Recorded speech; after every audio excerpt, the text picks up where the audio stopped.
y ya no vamos a esperar más, porque generalmente pues empezamos tarde. Nos da mucho gusto estar hoy en este cierre del año del seminario Escenarios 2020.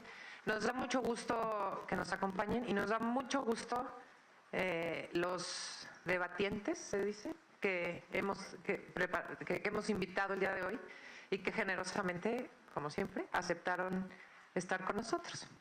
Les aprecio mucho a todos, les aprecio mucho a las sedes que tenemos, del seminario que tenemos en Ciudad Juárez, en Veracruz, en FES Iztacala, porque nos han acompañado todo el año con sus participaciones vía Twitter o por otros medios, y han sido muy activos, igual que todos ustedes. Quiero comentarles que para este año, voy a decir la numeralia porque, bueno, la numeralia sirve muy bien cuando uno quiere presumir. No dice nada, pero uno presume muy a gusto cuando da sus numeralias, y cuando no son tan buenas, entonces decimos, bueno, no importa, o sea, la calidad y todo lo que desarrollamos aquí es lo importante. Entonces, pues en realidad no sirven para nada, pero yo la voy a decir porque hemos tenido 180 participantes a lo largo del año, regulares, 3,000, casi 3,000, 2,998 visualizaciones en nuestro canal de YouTube, y tenemos 345 seguidores en Twitter que todo el tiempo estuvieron acompañándonos y dando sus opiniones. Entonces, el seminario, que empezó como más chiquito, empezó a crecer a lo largo del año, y eso pues nos plantea a nosotros un compromiso importante, porque ¿qué vamos a hacer el año que entra? Entonces tenemos que replantear cómo vamos a tener una fase 2 o una segunda etapa de este seminario, que no debe seguir igual. ¿Por qué? Pues por su misma temática. No quisiéramos que se agotara y que se viniera para abajo. Sin embargo, de los temas que se vieron y se revisaron durante el año, hay muchos que tienen, pues que podrían constituir en sí mismos un seminario, ¿no? Como el pasado, que hablaba que versaba sobre los derechos de autor, el editatón, que va a haber un segundo editatón Wiki UNAM 2016, con toda seguridad, y en fin, temas que revisamos, los MOOC, Big Data, Learning Analytics, la nube, las interacciones entre profesores y estudiantes. Y bueno, hay que ver cómo estructuramos esto, pues para que no quede, digamos, en una experiencia que fue muy linda, que arrojó unas cifras y que seguimos durante un año. Entonces, tenemos que derivar este proyecto en una segunda etapa que dé para que no lo extrañemos y no lo extrañen ustedes. Así es que, pues, muchas gracias. Y antes de presentar a los ponentes y la dinámica de trabajo, les decía yo que Ciudad Juárez, la Universidad Autónoma de Ciudad Juárez, que nos ha seguido durante todo el año, preparó un video con sus participantes y nos lo envió anoche. Entonces yo quiero compartírselos a ustedes, porque pues apreciamos y valoramos mucho que nos hayan enviado este video, que es muy sencillo, pero que dice y un poco da cuenta del trabajo que siguieron ellos en su sede a lo largo del año. Entonces, si lo podemos poner.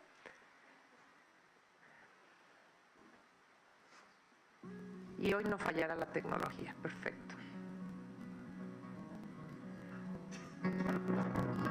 Los detalles de audio es que viene así de origen. Considero que la flexibilidad y la libertad son dos de las características más importantes a las que puede aspirar la educación moderna. Las tecnologías, sabiéndolas utilizar, pueden ser el camino para alcanzar este objetivo. Crear espacios para discutir, aprender y compartir en comunidad sobre la educación es el primer paso para mejorarla. Una de las ideas principales que rescato es que la sociedad del conocimiento es aquella que da un significado a la información que se tiene. Me pareció que los temas fueron muy acertados porque son de interés para la educación superior, y en lo personal me ayudó para mejorar mi desempeño académico. Me complace ver que las universidades se acercan para poder compartir información e ideas que mejoran las prácticas educativas, sin importar la distancia. Creo que la apertura en el uso de recursos puede mejorar y facilitar la actualización continua de los libros y documentos de referencia que utilizan los docentes como apoyo en sus clases. Las sesiones estuvieron muy interesantes y la información es de utilidad. Bueno, pues muchísimas gracias a los colegas de la un aplauso.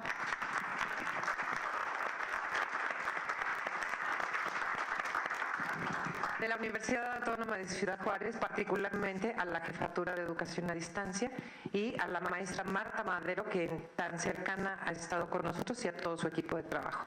Bien, pues entonces pasamos al debate. Tengo yo aquí las semblanzas curriculares de los expertos que nos acompañan, y ahorita decíamos, no las lean, me decían, somos amigos de casa y ya nos conocemos.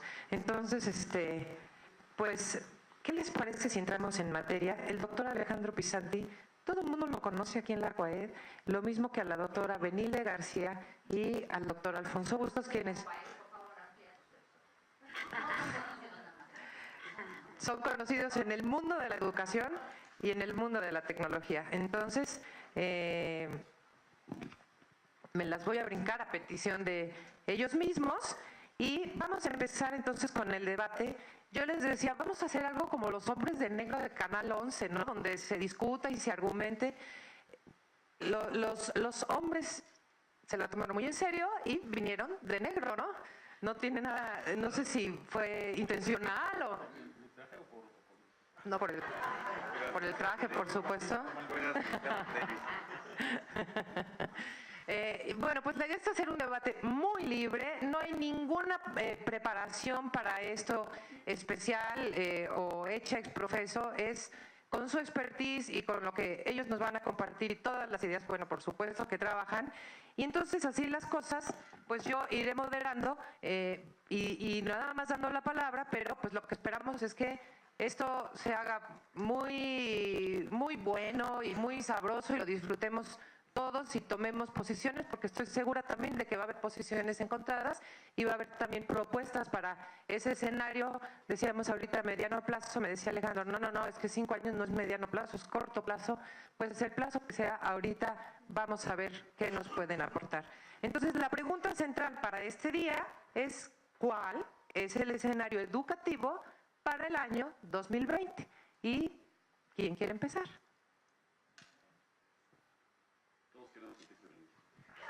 Sabía que iban a decir eso. Los conozco. Todavía hay sexismo. Iban a decir primero las damas, que el criterio es ese. Eso ya no lo dicen, nomás primero venirle. Bueno, ¿cuál sería el escenario para el 2020? Y Rosario nos decía hace un rato que no solamente estamos hablando de educación a distancia, ¿no? Sino en términos generales de educación superior. Yo creo que los cambios ya los estamos viviendo, ¿no? Que en realidad los recintos universitarios, digamos, nos van quedando chicos, ¿no? Para llevar a cabo la tarea educativa.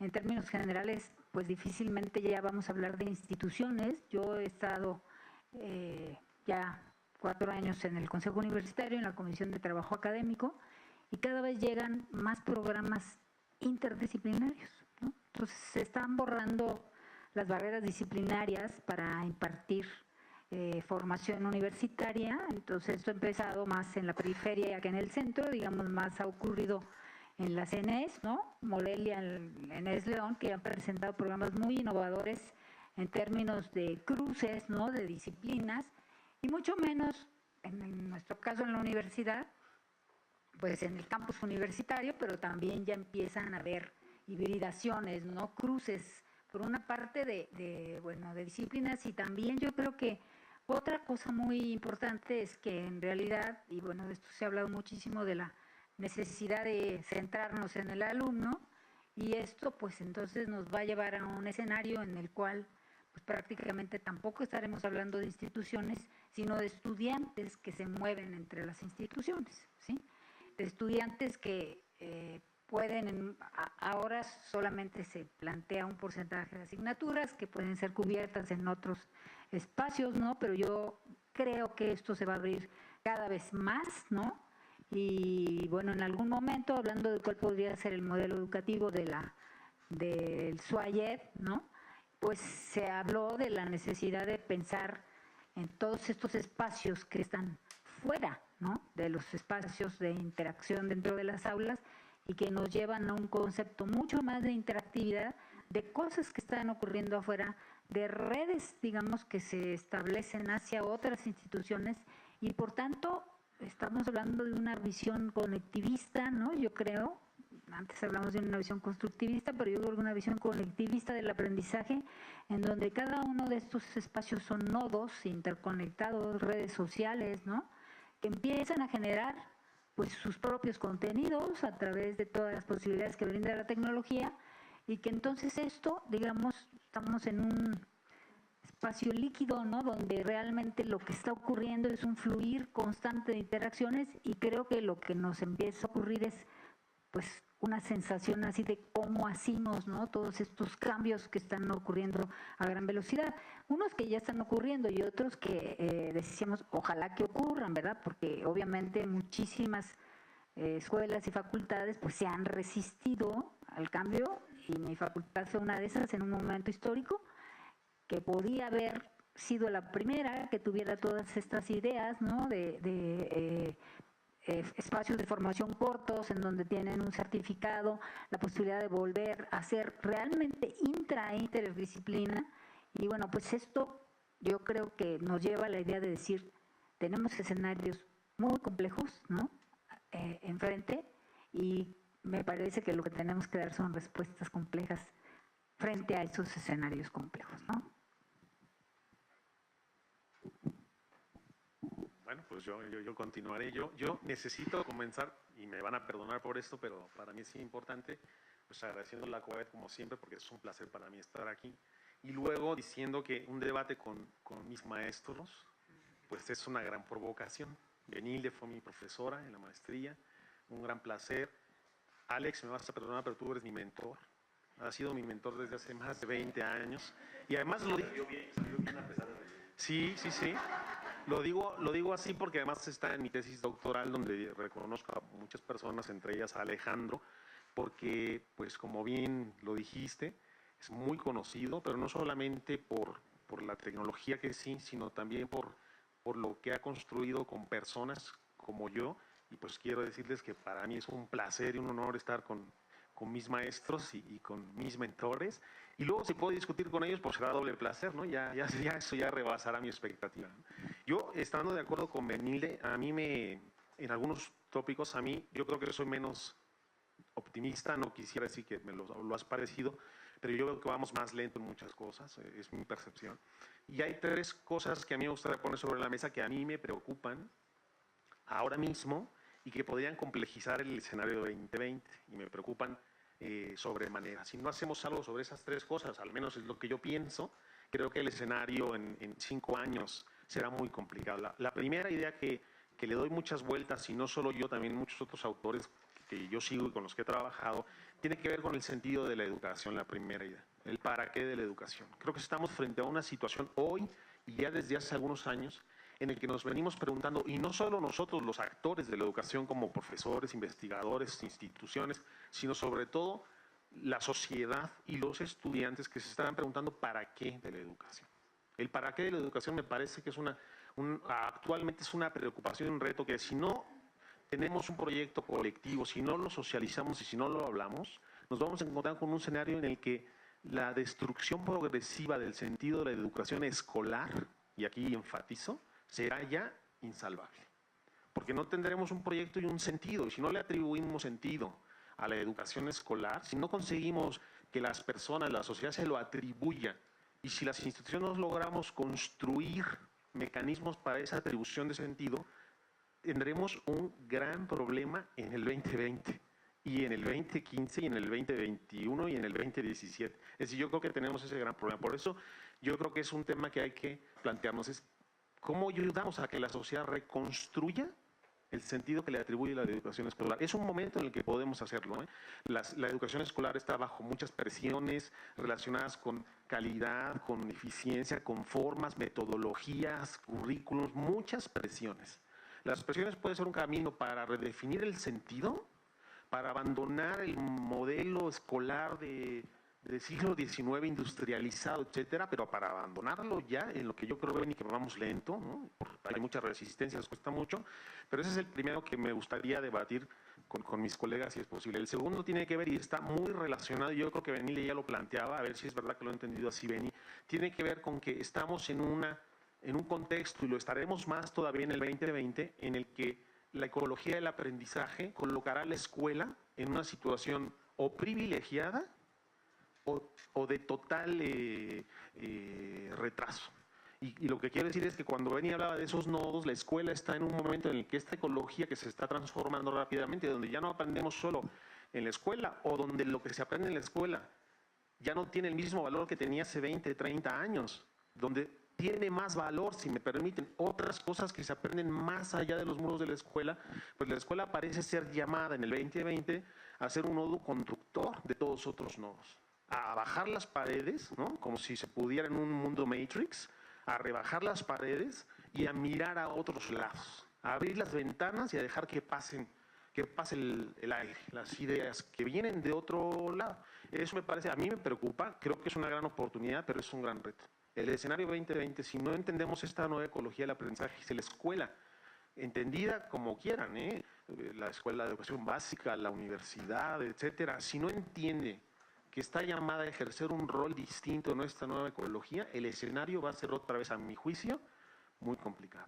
Y el tercero, también en una relación muy directa, y con esto ya acabo estas 3 ideas centrales, tiene que ver con la necesidad de entender qué quiere decir la posibilidad de responder mejor a la personalización de la educación. Cuando decías, Benile, pongamos al estudiante al centro, en el centro, pues tiene que ver quizás con esa idea que a mí me preocupa, de cómo entendemos qué quiere decir personalizar.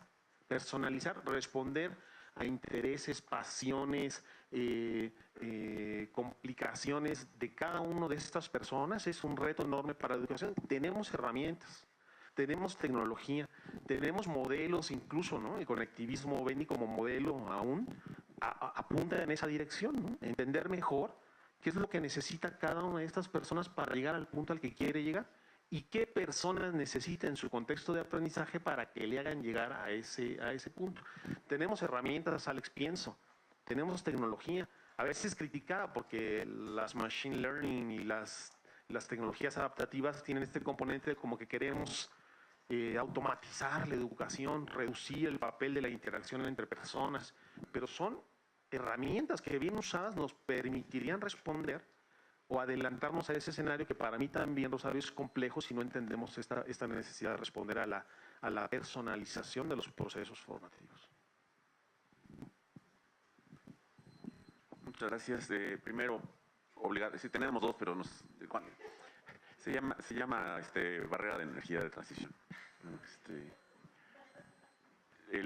Primero quisiera agradecer muy cumplida y muy cálidamente la invitación que me llegó a través de Rosario Freixas. Estoy seguro de que es iniciativa tuya, pero sospecho que está acompañado, autorizada por algunas más, que también agradezco.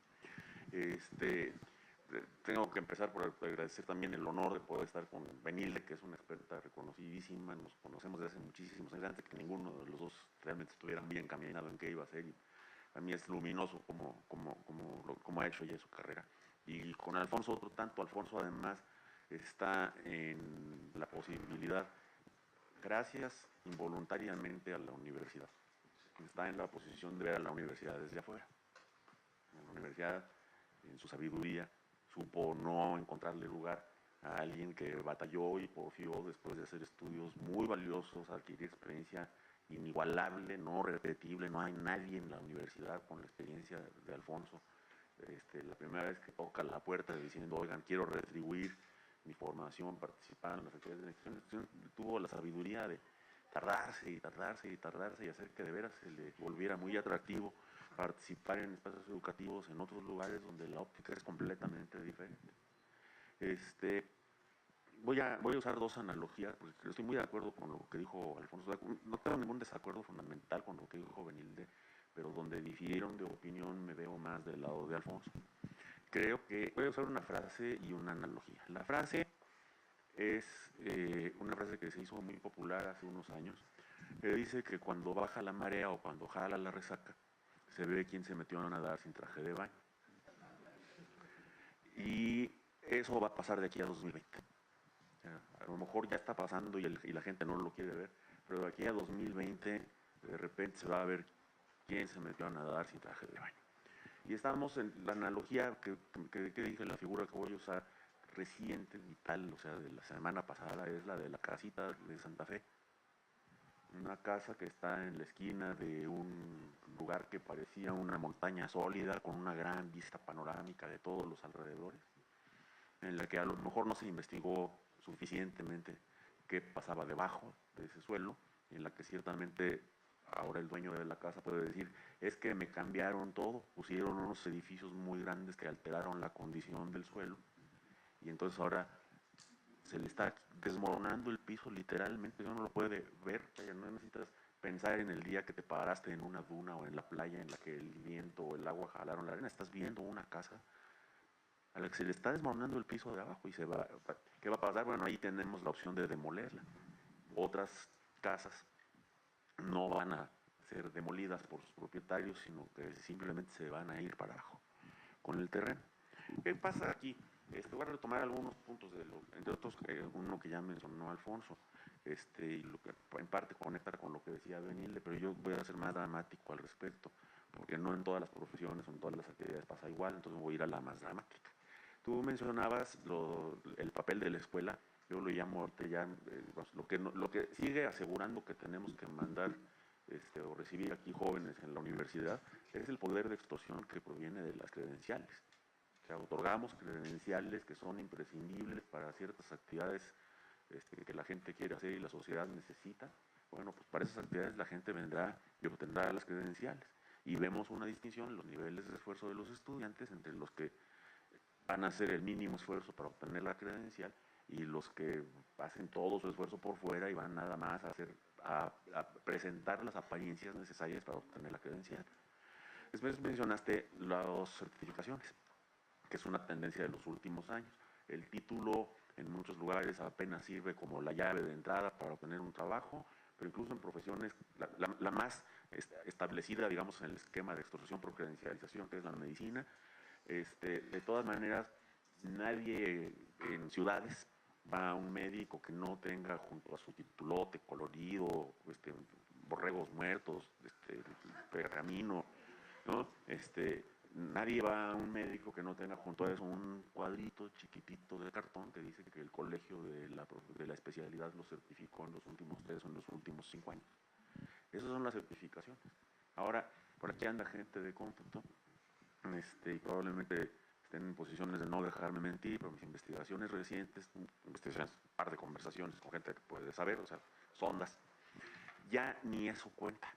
En computación ya nadie termina, no solo no terminan las carreras, no tienen los títulos de ingenieros, ahora ya ni siquiera se ocupan de las certificaciones, ya no nos tenemos que preocupar en la universidad de que Microsoft y Cisco estén sustituyendo nuestros títulos, porque a los empleadores ya no les importa. El empleador va a GitHub, que es un repositorio de software, y ve el software que ha sido depositado por los programadores. El programador hace un software muy complicado, muy pesado en su trabajo, que está bajo 18 llaves, es la nómina, el nuevo sistema de analítica de ventas, lo que sea, de la empresa en la que trabaja, pero como le sobra inteligencia y tiempo, hace más código. Y entonces los empleadores están viendo ese código. Entonces, oye, necesitamos a alguien que trabaje, que sepa Python, que sepa SQL Server, que pueda administrar un servidor, y que tenga un conocimiento robusto de estadística. Entonces peinan constantemente el software, los repositorios, y cuando ven a la persona adecuada, le hacen la oferta. No se esperan, no anuncian la plaza. El anuncio de la plaza, la convocatoria que nosotros tenemos que pasar por un proceso que puede llevar 3 años, ahí se convierte en una invitación directa sobre las capacidades probadas. Ahí es la casita de Santa Fe, esa es la casita de Santa Fe. Y es decir, bueno, la universidad es la casita de Santa Fe y los edificios de atrás que cambiaron el terreno son todos estos cambios en el ecosistema. Nosotros seguimos teniendo una vista en la que no dudamos de nada. Ahí se ve el Ajusco, se ve el Valle de México, ¿no? Todo se ve desde la casita, menos lo que sucede detrás de nosotros. o abajo. Las instituciones tienen un ángulo ciego de 350 grados.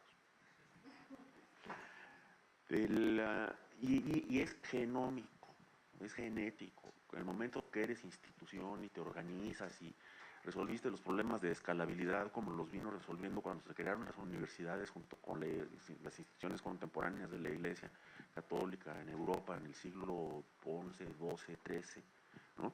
Ahí se crearon los hilos, se crearon todos los pesos y contrapesos que nos aseguran que no vamos a cometer un error muy grave, excepto el de quedarnos adentro de la Iglesia. Siguiente punto en la misma línea es que de aquí a 2020, o sea, en la misma línea de la marea y el traje de baño, es que para 2020 muchas instituciones van a ser llamadas a cuentas. Van a tener que rendir cuentas, vamos a tener que rendir cuentas de lo que hemos hecho en educación a distancia, en e-learning, en blended learning, en programas de videoconferencia, en todas nuestras contribuciones de uso de tecnología al aprendizaje, incluyendo el presencial. Pero muy especialmente, repito, en educación a distancia, porque alguien va a empezar a preguntar por los egresados, por los titulados, por su desempeño en el mercado. Y no nos van a escuchar los esques, ¿no? Es que la deserción es muy alta, es que mucha gente se inscribe en educación a distancia nada más para ver si le interesa el curso, es que mucha gente entra al sistema abierto nada más para llevar hasta el 7º semestre porque ahí adquiere las competencias con las que va a trabajar. Pero nosotros no hemos modificado nuestro sistema de información interna, nuestro sistema de reporteo, nuestro sistema de evaluación de los resultados de nuestra tarea, ni siquiera el foco de nuestra tarea. Seguimos con un programa con un plan de estudios a 9 semestres. El abandono a los 7 no nos enteramos de que fue porque el estudiante se da por satisfecho. Es abandono, es deserción.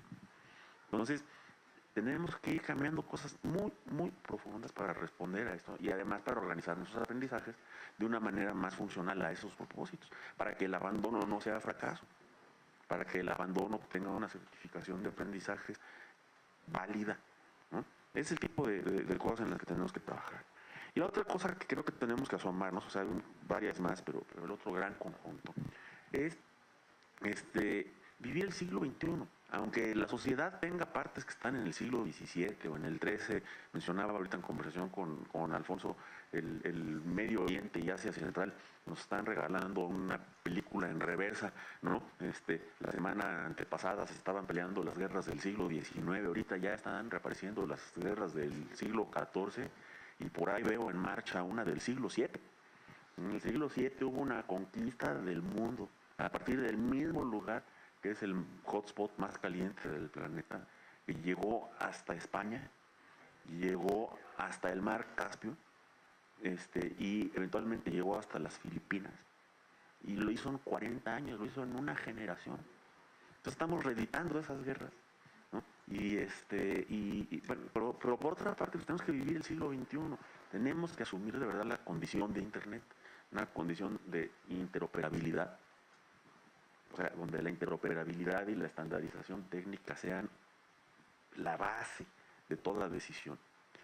No App Stores para iOS, sino HTML5, por ejemplo. O sea, el milagro de HTML5 no ha sido suficientemente apreciado en la comunidad académica. Lo que podíamos hacer entre el semestre pasado y que termina ha cambiado dramáticamente.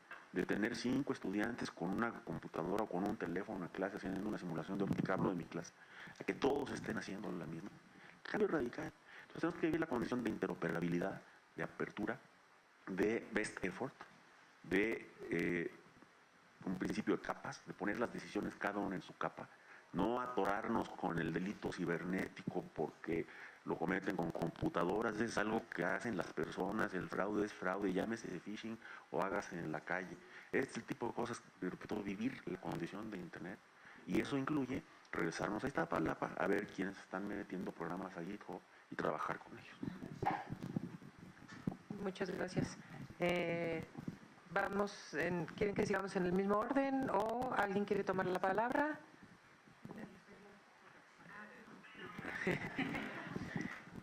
Bueno, primero creo que me pusieron el ejemplo los dos caballeros que nos acompañan. Y yo dije, ahora sí dije caballeros, pero que sí, realmente así los considero ambos, ¿no? Son, pues para mí, dos personas muy, muy queridas, ¿no? Por diferentes razones, como ya dijo Alejandro, bueno, sí tenemos una historia de hace tiempo, ¿no? En el que creo que uno de los puntos importantes era, pues, el disfrute, ¿no? De escucharlo hablar a él y de interactuar y de siempre aprender. Buenos amigos en común también teníamos, ¿no? Y bueno, pues Alfonso también llegó a mi clase y creo que hicimos cosas muy interesantes, muy importantes, ¿no? Y crecimos juntos, ¿no? Yo era la maestra, pero en realidad creo que con esta idea de la docencia distribuida, pues todos éramos maestros y todos éramos alumnos, ¿no? Y seguíamos aprendiendo y en este espacio creo que seguimos aprendiendo. Yo quería, y bueno, pues por supuesto, agradecer a mis dos queridas amigas, ¿no? La doctora Judith Zubieta y Rosario Freixas, y bueno, y toda la COAED, ¿no? Porque en realidad he tenido la oportunidad de trabajar con muchos de ustedes. Alguna vez le decía a Larisa que la conocí desde que estaba trabajando con Alejandro y que fue la primera persona que me hizo un dispositivo tecnológico de una idea que yo tenía ya hace mucho tiempo, ¿no? Ella ya no se acuerda, pero me resolvió una serie de problemas tecnológicos. Y entonces, pues para mí es muy grato estar realmente en este espacio, ¿no? Y bueno, debatir ideas y discutir que ojalá que realmente nos lleven a situaciones pues concretas, ¿no? De acciones que permitan pues posiblemente ver que ocurra más bien la visión esta optimista que yo quiero empujar, ¿no? Y que tiene que ver con que yo sí creo que estos cambios de la periferia hacia el centro le van a empezar a llegar a la universidad. O sea, Alejandro puso esta analogía, de repente se va a ver quién se metió, ¿no? A la playa sin traje de baño, pues yo creo que ya se va a empezar a ver, ¿no? Como está ocurriendo, por ejemplo, con la Escuela Nacional Preparatoria, ¿no? El Bachillerato UNAM le puso un ejemplo de cómo realmente se puede reestructurar el currículum en vez de tener una cantidad enorme de asignaturas, no se pueden reducir a los núcleos esenciales del aprendizaje, en vez de pensar que se pueden cursar simultáneamente 13 asignaturas, ¿no? Entonces pensar en que una y tal vez más para aquellos alumnos que tienen más capacidad de 2 o 3, y eso hace mucho más eficiente el aprendizaje. Y eso, por más que no lo quieran ver los otros, lo van a ver, porque el tsunami, yo creo que, bueno, más allá de que la tormenta, yo creo que ya se viene una cosa mucho, mucho más fuerte, ¿no? Y entonces esto va a visibilizar, ¿no? Quiénes están haciendo las cosas bien y quiénes no están haciendo las cosas bien en educación, ¿no? Y finalmente yo creo que nos vamos a tener que mover desde los niveles de educación inicial, ¿no? Hacia adelante. Acabamos de regresar de un congreso de investigación educativa y Juan Carlos Tedesco, ¿no? Un gran intelectual que fue ministro de Educación en Argentina, dijo, ¿verdad?, una cosa de la cual yo estaba convencida desde hace mucho tiempo, y que era el tema de que tenemos que empezar pues desde los niños pequeños, ¿no? Y ahí nos vamos a ahorrar muchísimos problemas más adelante, ¿no? Revitalizar el uso funcional de la lengua, ¿no? Realmente hacer niños que hablen como Alejandro, como Alfonso, y que tengan la capacidad, ¿no?, de articular, de organizar sus ideas y después de ponerlas por escrito. Y eso yo creo que es algo que no tenemos que olvidar, ¿no? Porque son diferentes niveles de representación y la lengua escrita produce unos desarrollos cognitivos mucho más elevados que el hablar, ¿no? Y si somos inteligentes y si sabemos enseñar a alguien, el procesamiento de información de los textos escritos puede ser a una velocidad que no se puede hacer en la lengua hablada, ¿no? Pero ese tipo de situaciones tenemos que combinarlas porque nos llevan a cuestiones diferentes. Entonces yo sí creo que va a empezar una oleada, ¿no? Unos aires cálidos que van a empezar a llegar y que nos van a empezar a mostrar que sí hay formas de hacer las cosas, ¿no? Recién, bueno, pues estamos iniciando un proyecto en donde estamos poniendo en el centro precisamente el estudiar qué son los factores, ¿no?, que producen, bueno, incluyendo la tecnología, que realmente se pueda enseñar y aprender de una mejor manera, ¿no? Y eso implica, pues, ver todos estos nuevos, esta ecología del aprendizaje. O sea, de verdad, las paredes, eso lo dijo alguna vez Antonia Candela y me encantó, o sea, las paredes se tienen que volver porosas, ¿no? O sea, tiene que haber realmente un intercambio y un flujo, que de hecho hay. Si nosotros pensamos en esto de sistemas de actividad, pues los alumnos que llegan pertenecen a diferentes sistemas de actividad. Si están en un club, ¿no?, en donde se dedican a la computación y al software libre y demás, y llegan a tu clase, pues son otro tipo de interacciones las que se generan, que si son alumnos que tienen una serie de deficiencias. Entonces, estamos de todas formas interconectados, a pesar de que creemos que llegamos a un espacio y es un espacio cerrado, no es así. Estamos recibiendo las influencias de todos lados, lo que hay que hacer es hacerlas visibles para en un momento dado propiciar que otro tipo de cosas ocurran, ¿no? Entonces, lo que propuse o lo que dije hace un rato es que yo creo que este tipo de cosas están ocurriendo, que van a ocurrir, que sí efectivamente nos hemos tardado, que todavía va a haber algunos, ¿no?, que se van a ver muy descobijados cuando este tipo de situaciones los alcancen, pero yo sí creo que nos están alcanzando porque las presiones son muy fuertes.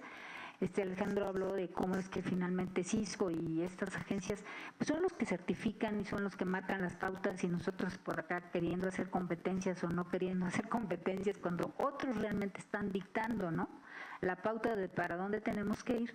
Entonces yo lo que creo es que tenemos que empezar a mirar esta complejidad y pensar cómo con todos estos elementos, ¿no?, si la analítica del aprendizaje, la información que se produce, cómo podemos estudiar a los alumnos, cómo podemos entender, ¿no?, los mejores usos de la tecnología, pues empezar a generar modelos, ¿no?, de comprensión de esta complejidad que realmente nos demuestren que hay valores agregados. Porque el tema no nada más es, ¿verdad?, uno inventarse una serie de cosas, sino demostrar que realmente lo que hago, como lo ha hecho Finlandia, yo soy responsable del aprendizaje de mis estudiantes. Y no se vale decir es porque vienen muy atrasados, es porque no saben hacer tales cosas, es porque ya me los dejaron. No. O sea, yo los encuentro en el momento A, tengo que demostrar con mis acciones, lo moví al momento A1', A2'. Bueno, ¿cuál es el valor agregado? Bueno, entre más atrás estén, menos los voy a poder empujar. Pero sí tenemos que pensar que hay muchos elementos que hay que medir del lado del profesor, del lado de los alumnos y en los espacios de interacción.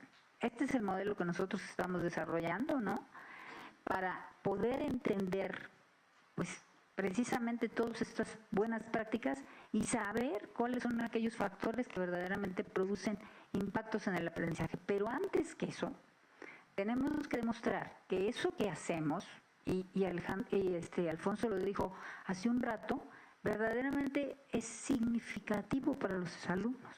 Tiene sentido, tiene significado. Y a eso, ¿verdad?, se le ha llamado involucramiento. O sea, lo primero que tenemos que hacer pues, es despertar el interés, la curiosidad, hacer que verdaderamente los alumnos quieran hacer una serie de cosas, y eso tiene diferentes niveles, ¿no? O sea, los queremos involucrar a nivel cognitivo, pero para eso necesitamos involucrarlos a nivel afectivo, ¿sí?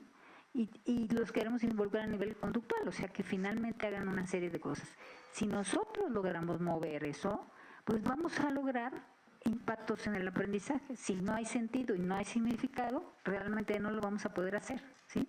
Entonces, yo sí pienso que hay ciertas cosas como que ajustar, ¿no? Por una parte, este tema de la certificación me parece fundamental, y hemos desechado el asunto de las competencias, que a mí me parece un heurístico muy, muy importante. Y si somos congruentes con eso, y eso ya lo habíamos discutido en el contexto del modelo, tenemos que certificar a un alumno que ya viene con una competencia. ¿Cuántos no llegan y ya realmente saben muchas cosas? ¿Por qué los tenemos que tener aquí, ¿no?, muchísimo tiempo, si los alumnos realmente podríamos hacerles un examen y demostrar que ya lo saben? Entonces, esa sería una ventaja, ¿no? Si yo tengo unos estándares, así como los tienen las compañías, y si yo tengo unas normas, bueno, cumple los estándares, cumple las normas, adelante, ¿sí? O sea, hacia allá nos tendríamos que mover mucho más flexibles en el sistema y desde el inicio. O sea, estoy hablando de que desde el principio, ¿no? Esto sí es responder a la diversidad de los alumnos. Si un alumno puede más, ¡pum!, que se vaya, ¿no? y un alumno puede menos, pues entonces lo apoyo. Entonces yo creo que esta idea, digamos, yo de verdad pienso que debemos repensar este modelo de las competencias, porque finalmente en el campo de trabajo lo que quieres es alguien que demuestre la competencia, no que tenga el certificado de la escuela no sé cuál, ¿no? O sea, al final ese es el punto. Entonces, en la universidad tenemos que pensar en esto y decir, pues, cuáles son nuestros estándares de competencia, hacia allá movernos y verdaderamente demostrar que nuestras acciones educativas nos están llevando, ¿verdad?, de esta situación A a esta situación B que queremos llegar, o lo más cerca de la situación B, y finalmente no permitir, digamos, que los alumnos que no tienen ciertas cuestiones de base pasen de ahí. Pero entonces tener formas, ¿no?, remediales y hacer realidad esto de que hacen muchas escuelas privadas, no, pues a ver, te hago los exámenes y luego pues te mando al remedial no sé qué, remedial, o sea, como tienen universidades privadas, ¿no? Entonces, yo creo, digamos que sí es verdad esta visión que ustedes plantean, no, pues no estamos ahí, no estamos llegando ahí, nosotros nos están ganando el mandado, pero también yo sí creo que hay muchos ejemplos de los cuales podemos aprender y desde ahí empezar a empujar el cambio, ¿no? Y ya.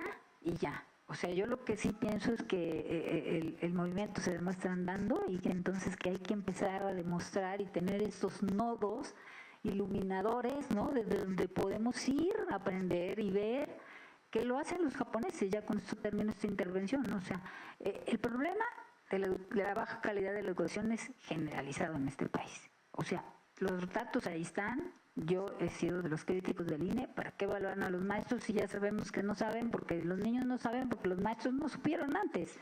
Es muy simple, ¿sí? Entonces, muchos niños que dicen, oye, tú no, pues a mí nunca me lo han enseñado. O sea, tiene toda la razón. Entonces, el tema, digamos, es que tenemos que hacer como una situación así, yo sí pienso esto, ¿no?, viral. O sea, una cosa viral entre las buenas prácticas que se empiecen a diseminar, y eso lo hace Japón. Entonces empiezan a hacer prácticas perfectas, ¿no? Tal vez una la puede ser Alejandra, otra lo puede ser Judith, otro, o sea, que uno sepa esto, sí lo puede hacer alguien perfectamente. Y luego, ¿cómo se empieza? Se demuestra. Y ellos lo demuestran a nivel aula, luego lo demuestran a nivel distrito, luego entonces tienen así un montón de gente que los está viendo y eso se llama lesson study. Y ya se inventó y ya se sabe. Entonces, yo lo fui a ver en Florida y eso es una cosa que nos puede llevar, ¿no?, a un cambio mucho más rápido como el que yo creo que todos queremos, porque finalmente no podemos, aunque no nos gusten los rankings, darnos cuenta de en qué lugares andamos en los rankings de las pruebas que nos aplican de nuestros estudiantes de los 15 años. Y entonces, por más que no nos parezcan muy adecuados ciertos movimientos de la OCDE, pues sí nos han demostrado que tenemos serios problemas, complejos problemas, y que tenemos que hacer así como el Big Data, ¿no?, Big Movements así, masivos, en los cuales realmente empiecen estas cosas, ¿no?, a difundirse de una forma, yo sí creo que de una forma viral, o si no lo hacemos así, el cambio va a ser pues muy, muy lento, ¿no?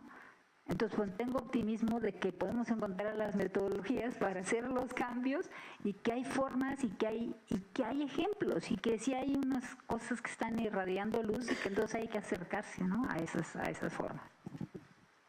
Gracias. Ahora para mí este es el momento en el que o das un paso al frente o reculas respecto a estas ideas. Yo necesito pues dar un paso al frente porque es verdad, Beni, hay muchos escenarios, hemos venido haciendo muchas cosas.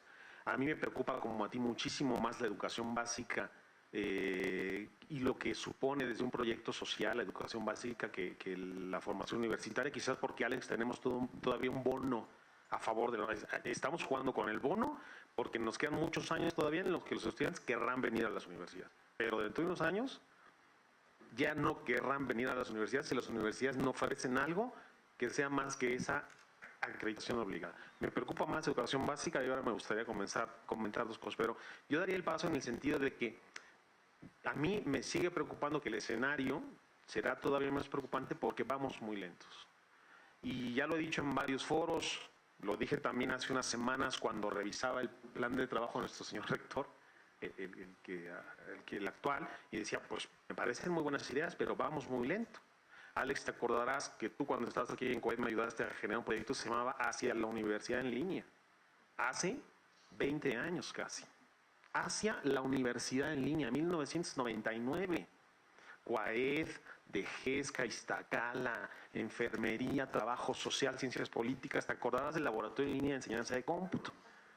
Un proceso en el que algunos de los que están aquí ayudaron como tutores que no eran los tutores tradicionales. Ellos eran el gran gurú que estaba ahí, que de repente alguien decía, esto no sé cómo hacerlo, Alex Pisanti. Y que Alex Pisanti le respondiera a esa persona era como decir, ¿perdona? Alex Pisanti, esta persona que está allá, me ayuda a resolver un problema que tengo para entender cómo funciona Internet. Todavía veíamos cómo conectarnos con Telnet Paint, ¿te acuerdas? Hace 20 años. Hacia la universidad en línea. Yo les puedo asegurar, ustedes son expertos aquí, seguimos discutiendo las mismas cosas, de verdad. Y ahí me sugiere una idea, gracias Alex, porque decías, yo tengo una visión ahora que es verdad por la gran sabiduría de la Universidad del CONACYT, sabios como siempre, sobre todo el CONACYT, una sabiduría inmensísima para llevarme a un camino que me ha colocado en una visión meta, extra, etcétera. Y es verdad, con esa mirada que veo donde están imperando términos que vale la pena empezar a revisar, los que tienen que ver con metodologías ágiles, que tienen que ver con scrums, que tienen que ver con grupos de tarea que respondan rápidamente a situaciones que son multidisciplinarias y que dejen de estar en este proceso de, y ahora sí lo digo como lo pienso, de, a ver, pensemos qué queremos, revisemos un modelo, debatámoslo, hagámoslo, que pasen 5 años y ya estamos en el 2020. Y en el 2020 aún con esos escenarios que sí que existen, Beni, que son innegables y que son luz efectivamente, no conseguiremos, si no vamos al punto al centro de gravedad, al punto de flotación, y si no torpedeamos el centro de flotación, pues el escenario va a ser que en 20 años, y aquí es una autocrítica, quizás me estoy disparando al pie, los que trabajamos en educación, los que trabajamos en esto, pues seguiremos exactamente en el mismo proceso, porque es verdad, me parece que con esto terminaste, ágiles no somos, no lo somos, no solo la institución, los gremios, las personas, o sea, hemos sido educados en un proceso en el que vamos a darle muchas vueltas a las cosas, y yo creo que esto que tú dijiste como viralidad, es algo que tiene que ser así. Oye, tenemos una buena experiencia, una buena práctica, probémosla, pongámosla en marcha. Hay un concepto que yo he venido trabajando los últimos 2 años y que tiene que ver con la relación entre empresa y universidad, y que grandes teóricos de la psicología en general, como John Selly Brown, te acordarás de él, Benny, que lo trabajamos juntos hace 15, 20 años también, que justamente aportaba la idea de la nueva ecología del aprendizaje y la trabajaba, viene de Xerox, del Palo Alto Research Center. Viene de un centro de investigación incrustado en la empresa, donde han de pensar nuevas cosas rápidamente, ponerlas a prueba, equivocarse y corregir. O dicho de otra manera, que yo creo que estarán de acuerdo conmigo, que es aprender. Porque de qué otra manera aprendemos si no es que justamente poniendo nuestros esquemas a juicio de la práctica o a juicio de los otros, dándonos cuenta que estamos equivocados o que no llegamos al punto que queríamos y corrigiendo rápidamente. Yo creo que en ese sentido, si no somos capaces de dar un paso intenso hacia adelante en esa dirección, pues quizás el escenario 2020 seguirá siendo más o menos parecido al que tenemos actualmente, porque es verdad, necesitamos pues esta viralización, necesitamos reproducir las buenas prácticas, necesitamos identificarlas, plantearlas, ponerlas en operación, probarlas, corregirlas, mejorarlas. Yo esto que ponías del ejemplo de Japón es eso. Hagamos cosas, probémoslas, mejorémoslas y vayamos adelante. Y creo que nosotros en este ámbito, la educación, sí que con todo y los cambios y las mejoras está en un loop, me atrevo a decirlo así, ¿no? Del que no somos capaces de salir porque hay muchas resistencias de mucha naturaleza que no nos dejan traer discursos nuevos, prácticas distintas, interrelacionar contextos, ¿no? Porque seguimos pensando que la universidad, y ahora ya lo digo así de claro, es un ente que ha de estar protegido de todo aquello que no es académico, ¿no? Que no es del claustro, que no es, ha de estar protegido de todo eso. Eso, Alex, a mi juicio, genera el lado ciego.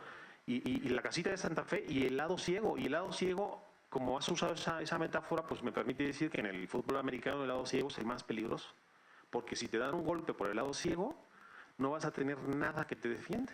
Porque el lado ciego eres totalmente vulnerable. Y creo que de aquí al 2020, si no empezamos a mover un poco ese ángulo que tú describes, somos en educación en México, las instituciones, muy vulnerables, ¿no? Vamos a hacer el seminario 2025, ¿no? Digo, ojalá y no nos encontremos. No, digo, pero ojalá no lleguemos a decir, ahora vamos a ver qué va a pasar a 5 años, porque no pasó nada de aquí al 2025. Puede pasar que en una institución grande no pase nada significativo en 5 años. Está en el genoma, está en o sea, por ser institución, y además que no se dé cuenta y se autocelebre, por lo que sí le sigue funcionando. Porque en los 10 grados en los que no tiene ángulo ciego, sigue funcionando, ¿no? Seguimos teniendo alumnos muy buenos, ¿Cuál es nuestro problema si tenemos que rechazar al 91% de los aspirantes, ¿me entiendes?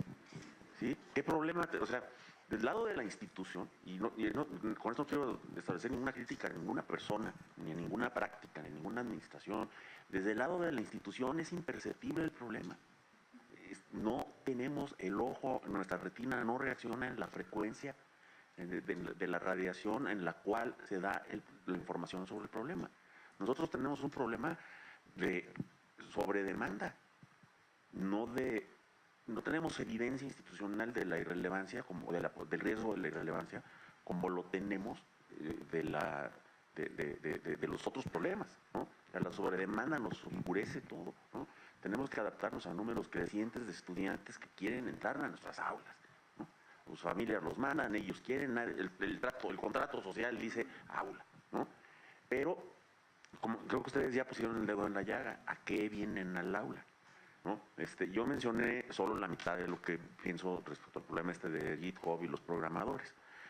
Aquí están buenos amigos que son gente de cómputo, los que identifico rápidamente: Max, Víctor, Jorge, por ahí andan algunos más, entre ciencias de la computación, que sabe que un buen programador no te sirve para todo, te sirve para hacer buenos programas, pero no te sirve para hacer sistemas, por ejemplo. Un buen programador que no sepa algoritmos, que no sepa álgebra discreta, que no sepa estructuras de datos, no va a ser arquitecto de sistemas. Va a hacer programas muy eficientes. A lo mejor tiene una capacidad de programas elegantes, pero no hace sistemas. Esa es otra disciplina. Pero no les podemos decir a los programadores que no podemos hacer relevante la necesidad de venir a la universidad nada más por hablar, ¿no? Tenemos que esperar a que, a lo mejor las rutas que tenemos que esperar a que encuentren las deficiencias, alguien se las señale, en la que digan, ok, ahora sí necesito hacer el primer año de la universidad. No me voy a inscribir con un compromiso de graduarme de matemático, pero enséñenme las bases. Ahora estoy en condiciones de absorberlas y voy a aprovechar lo que no están aprovechando los que están llevando esa materia en la licenciatura en informática, en la licenciatura en matemáticas, en ciencias de la computación, que dicen, qué flojera, yo lo que quiero es hacer programas. Entonces, sí tenemos que comunicar esta relevancia.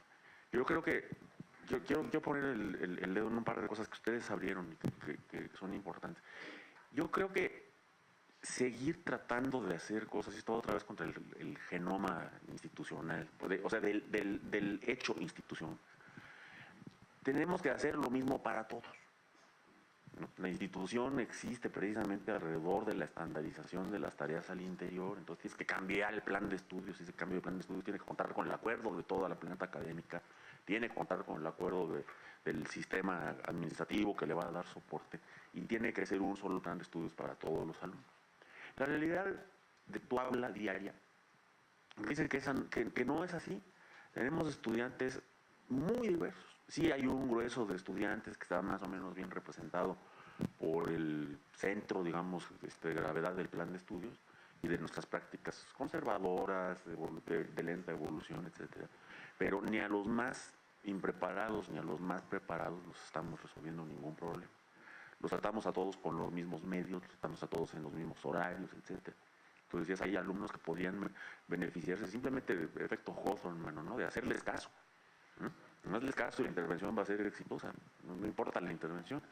Entonces tenemos que concentrarnos, yo creo, en un par de cosas. Una de ellas son los affordances, las prestaciones de los distintos medios, desde las tecnologías, o sea, la descripción más fría de la tecnología, hasta las implementaciones, ¿no? Entonces, como esto nos lleva a debates como educación a distancia, presencial o híbrida, libro impreso, libro digital, las affordances son las que lo deciden, ¿no? Y son distintas para distintos objetivos en distintas etapas de las distintas personas.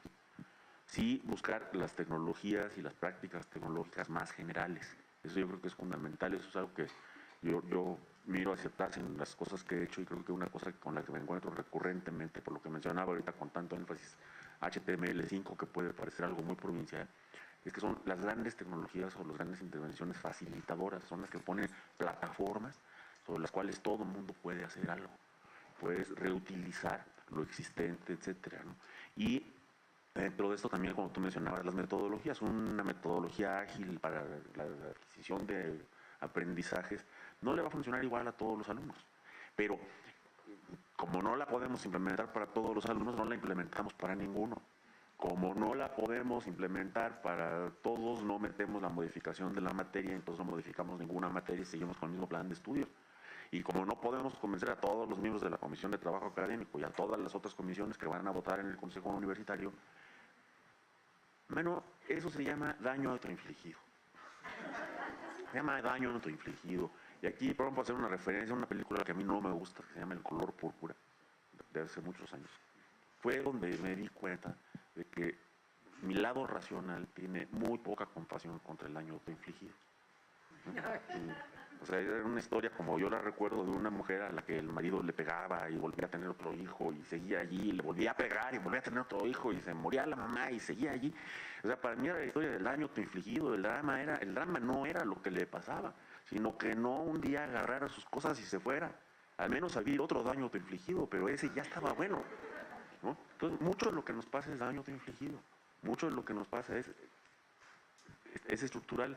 Mi amigo y gurú Víctor Guerra se refería a algunas instituciones en el país y hasta en el extranjero, diciendo es que llega un cuate a esa institución tratando de cambiarla, sabes que tiene el proyecto y el personal adecuado para cambiarlo, y al mes está igual que todos los antecesores. Y Víctor decía esto lo describía esto con una frase muy colorida.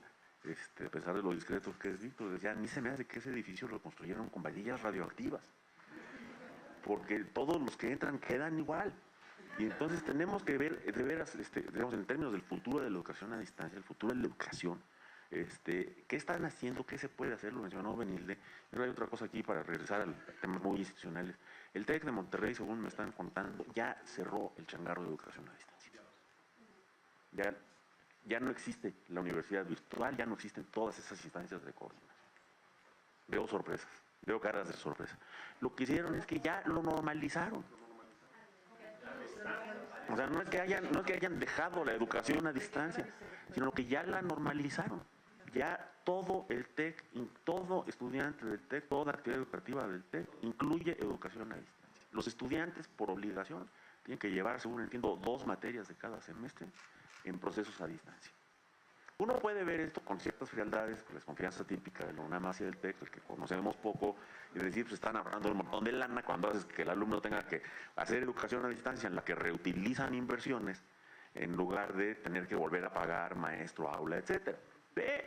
Pues sí, que nosotros no tenemos un costo de oportunidad del cual somos responsables, no hay un costo de oportunidad del dinero del pueblo, de cuyo cuidado y patronazgo nos llenamos la boca, que ese no se incluye en la posibilidad de reutilizar algunas de las inversiones que ya hemos hecho en capacitación, en recursos académicos, en recursos técnicos para la educación, y hacer que nuestro tiempo de profesores en aula, nuestro tiempo de profesores en línea, se utilice no para repetir, sino para valorizar, para agregar valor, como decía Benilde. Preparar, la gente que tiene que prepararse para competencias, tiene que prepararse para competencias. La universidad no se va a volcar sobre competencias.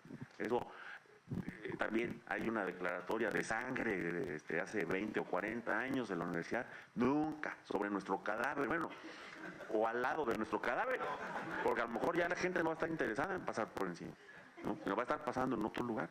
¿Por qué no permitimos esta mayor diversidad, esta liquidez que decía Benilde, en la cual efectivamente hay estudiantes que además al final el grueso de los estudiantes de mediano rendimiento van a acabar en trabajos en los que lo importante son las competencias?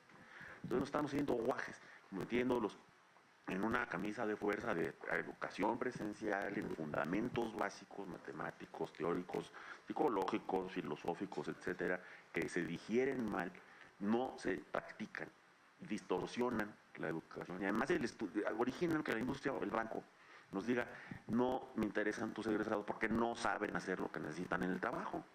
Entonces es daño infligido en todas las direcciones. ¿Sí? Sí, bueno, porque a mí me gustaría reaccionar en dos cosas. Esto último que decías, que me parece muy interesante, es porque hay allá contextos fuera de la universidad que nos dirán, déjame hacer bien las cosas que tú estás haciendo mal. Es decir, déjame que yo haga lo que tú no estás haciendo, que ya está pasando, ¿eh? Sin el déjame, porque el déjame claro. implica... Sin el déjame, porque el déjame implica... Digo, sé que lo estás diciendo coloquialmente, no le están pidiendo permiso a la universidad, lo están haciendo. No. Tu universidad lo está haciendo. Sí, claro. Es esta idea, yo quería hacer, perdóname, pero es como políticamente correcto, pero en realidad no es así, porque es ya haré yo lo que tú estás dejando de hacer. Ya haré yo lo que necesito hacer y ya haré yo lo que esas personas necesitan hacer para, pues, hacer una función, tener un empleo y desarrollarse en una dirección. Entonces me parece que en ese sentido el riesgo, el escenario es complejo, ¿eh?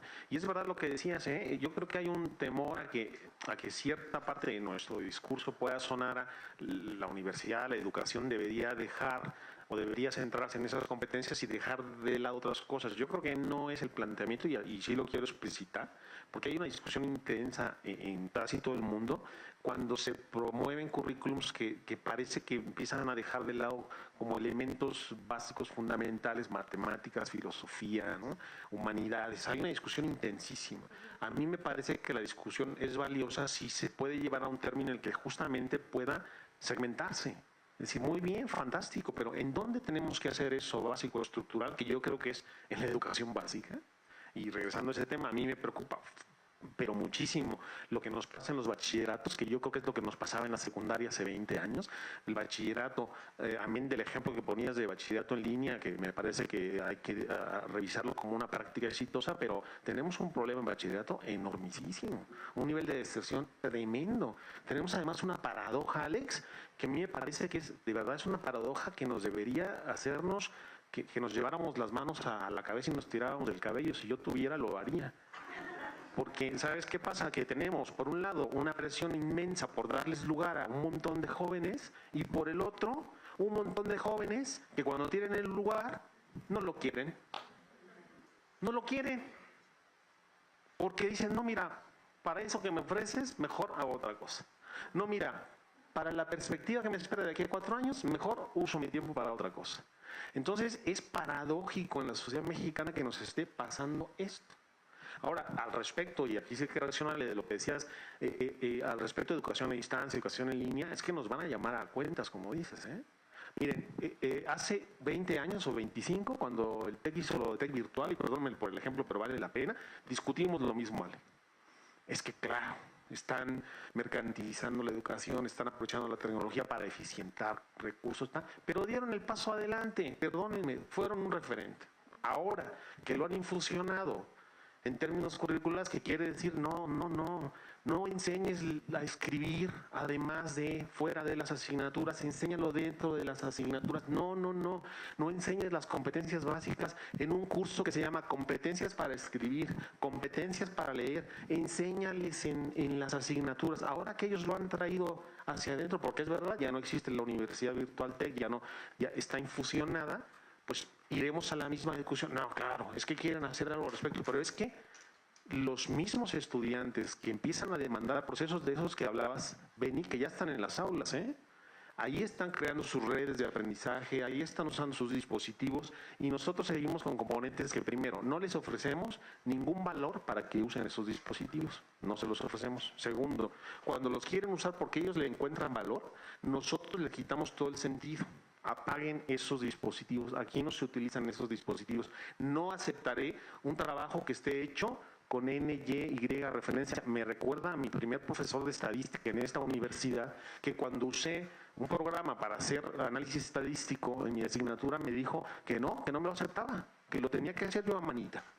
Porque si no estaba seguro que yo supiera explicarle qué era la desviación estándar. Y cuando me giré y le pregunté a todos mis compañeros, ¿tú me puedes explicar qué es la desviación estándar? Mi compañero se quedó con la cara, de verdad, como si le estuviera preguntando o le estuviera pidiendo una solución de una ecuación complejísima. Pues parece que estamos discutiendo eso. Y entonces, al respecto de estos componentes, Alex, yo creo que empiezan a sonar voces de que hay que repensar cómo estamos en el e-learning. Hay que repensar si estos 15 años de e-learning que tenemos como experiencia nos han llevado a hacer de verdad una oferta educativa distinta a la que ya veníamos haciendo, o solamente hemos utilizado las tecnologías para replicar lo que ya sabíamos hacer.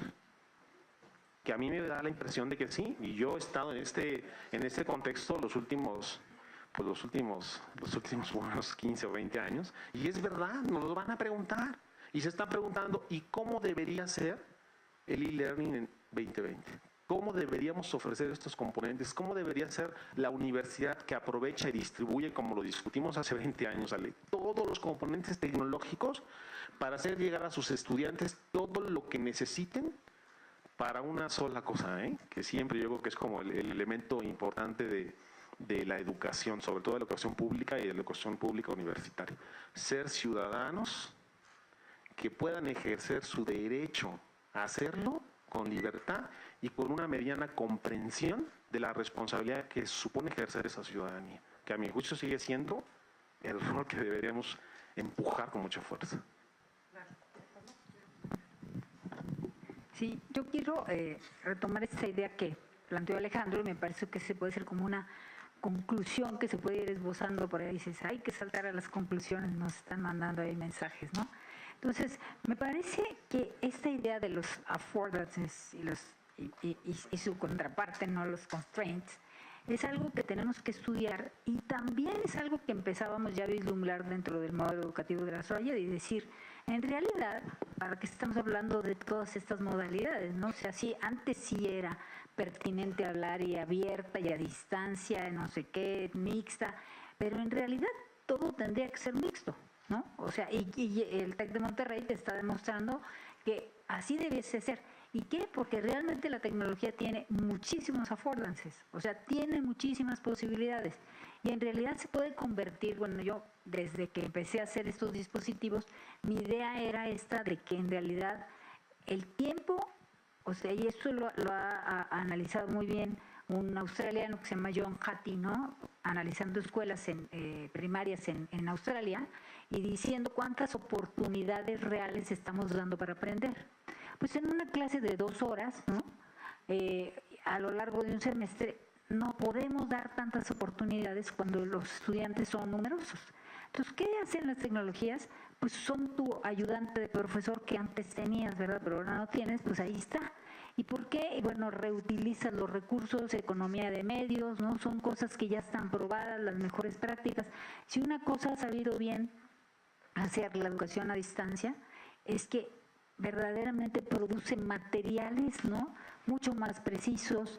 Realmente te tienes que dar cuenta de que de aquí pasas para acá y luego se lo tienes que evaluar y luego tienes que hacer. O sea, el diseño instruccional es mucho más preciso que en una clase presencial, porque ahí haces no sé cuántos recursos, pero además ni te preocupas de en qué va el alumno, pero ahí sí le das seguimiento y te das cuenta que no entendió, que no pudo, que etcétera, y tienes que volver en un momento dado a rediseñar. Entonces tiene una gran ventaja, ¿no?, para producir en un momento dado entornos virtuales de aprendizaje que hacen cosas que tú no puedes hacer en el aula, ¿no? Entonces, creo que esta idea, ¿no?, de analizar, bueno, cuáles son las oportunidades que te están ofreciendo estos medios, qué es lo que sí te da la educación presencial que no te da la educación en línea, y cómo combinas esto, también ya lo apuntábamos, ¿no? O sea, nosotros decíamos, los alumnos podrían, bueno, ya el TEC dice, bueno, al menos 2 asignaturas, porque sí se vuelve complicado esto de que ya me quiero ir para acá y luego me regreso para el otro sistema, ¿no? Entonces, eso tiene muchos problemas administrativos, pero realmente puedes tú plantear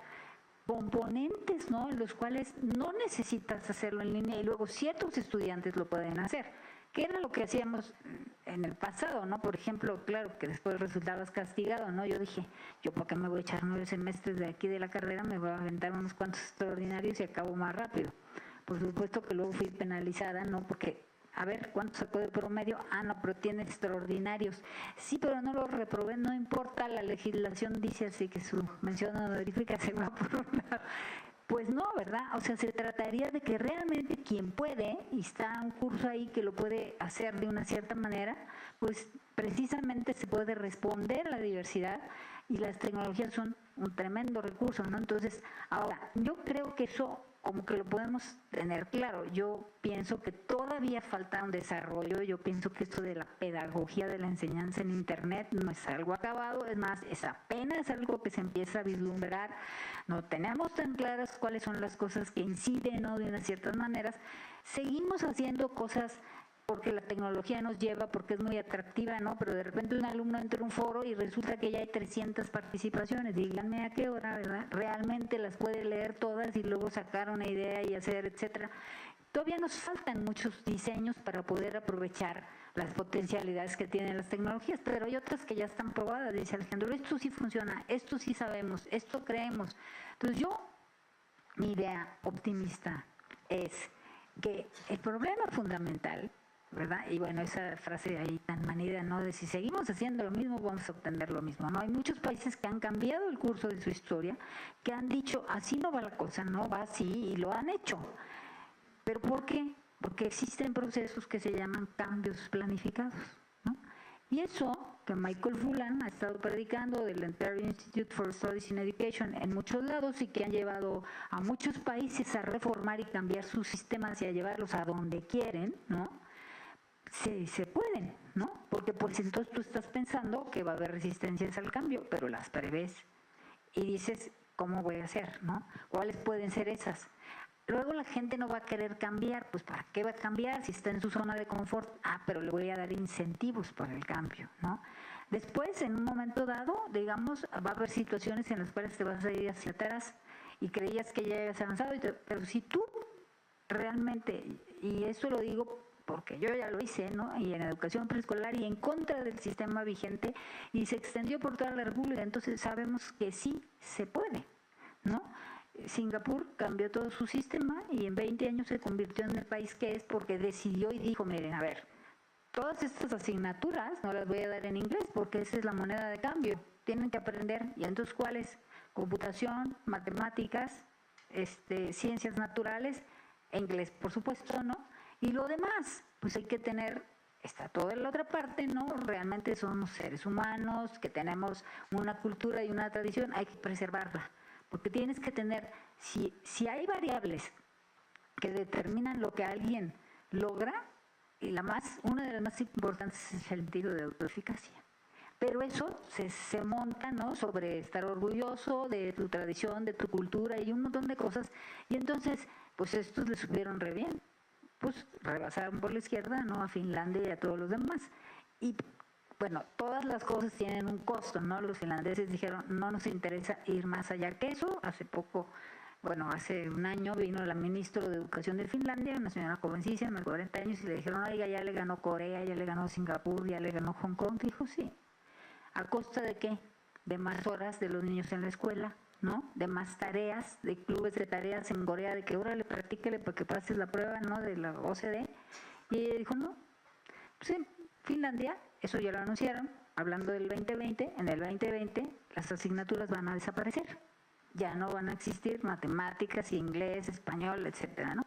Entonces, bueno, yo creo que si somos verdaderamente científicos, tenemos que decir, pues, ¿dónde están los ejemplos que en un momento dado han llevado a un desarrollo humano, ¿no?, floreciente? Porque lo que queremos es que todos los seres humanos desarrollen su potencial al máximo. Para mí ese es el sentido de la educación. ¿Cuál es el sentido de la educación? Que tú, el otro y tú desarrollen al máximo su potencial y al final estén felices. Porque si están infelices, pues definitivamente eso ya no sirvió, ¿no? O sea, eso es lo que necesitamos. Entonces, sí creo que hay tecnologías por un lado digitales, y también hay tecnologías para el cambio, y también hay tecnologías en un momento dado que nos permiten ver si realmente logramos, ¿no? Antes no habían, pero ya hay metodologías, o sea, también en estadísticas se han inventado las ecuaciones estructurales, podemos manejar muchas variables al mismo tiempo, podemos hacer muchas cosas, ¿no? Y yo lo que creo es que lo que se necesita, como le hacen también los países desarrollados, ¿no?, es hacer estas cosas que ustedes están haciendo, que al final se convierten en un think tank, ¿no? Aquí está el problema, te encierro aquí como en el himno nacional hasta que me lo resuelvas, ¿no? Y cuando salgas con una solución, entonces ahora la ponemos a prueba. Ahora, hay una cosa muy importante, ¿no?, que yo he aprendido últimamente en esta cosa de diseñar cursos a distancia. Tienes que someter la innovación a un proceso de validación. Y es un error que ha cometido sistemáticamente este país. Una reforma, otra reforma, otra reforma. No la pilotean, no la validan, no la... Cualquier industria sabe que tiene que generar un prototipo, o sea, no tiene que hacer toda la cosa y probar sus partes antes de lanzar esto, porque eso va a ser un fracaso. La crónica de una muerte anunciada, de un daño autoinfligido, porque ya sabes para dónde vas y lo vuelves a repetir. Entonces, no, tienes realmente que pensar, ¿no? Así como dicen los de Stanford, Human Centered Design Thinking, o sea, Design Thinking. Tienes que diseñar cómo vas a pensar para poder llegar a donde quieres llegar, ¿no?